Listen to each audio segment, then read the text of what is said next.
I spent 14 days trying to build an Etsy print-on-demand business using nothing but AI-generated art.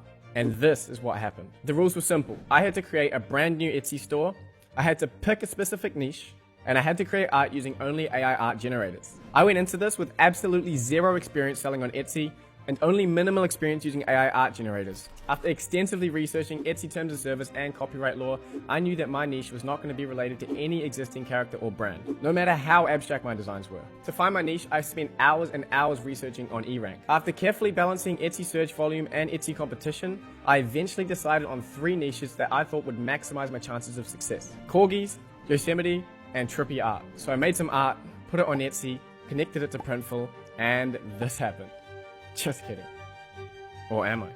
I separated this challenge into 3 stages. Stage 1, art creation. To create the insane art that I knew I needed to be successful in this challenge, I first studied advanced methods so that I could get the most out of Midjourney. I spent hours learning every trick in the book, and I even found some cheat codes that enabled me to become an AI art generation wizard. And for those of you that stick around to the end of the video, I'm actually going to be giving away my exact prompts that I use to create insane art so that you can copy and paste and get started with the Etsy business today.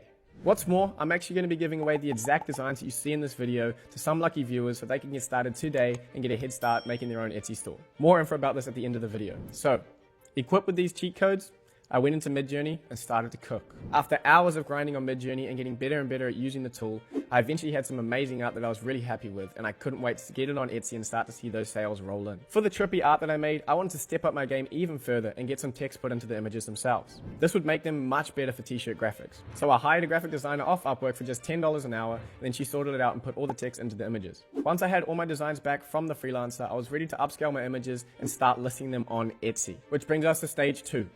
Listing on Etsy. With my $1 million designs in hand, I was ready to conquer the Corgi, Yosemite, and trippy art niches on Etsy. My art was far better than what my competitors were selling, so I was very confident going into this that I would have a good launch. So I created my Etsy account, connected it to Printful, the print-on-demand service I was using, and began the long and repetitive process of creating all my listings. So I headed to bed with most of the listings up, excited to see dollar signs the next morning. But when I woke up to check our results, I was shocked. And so, we enter stage 3, making millies. So another morning, and we're back to see our results from the night before.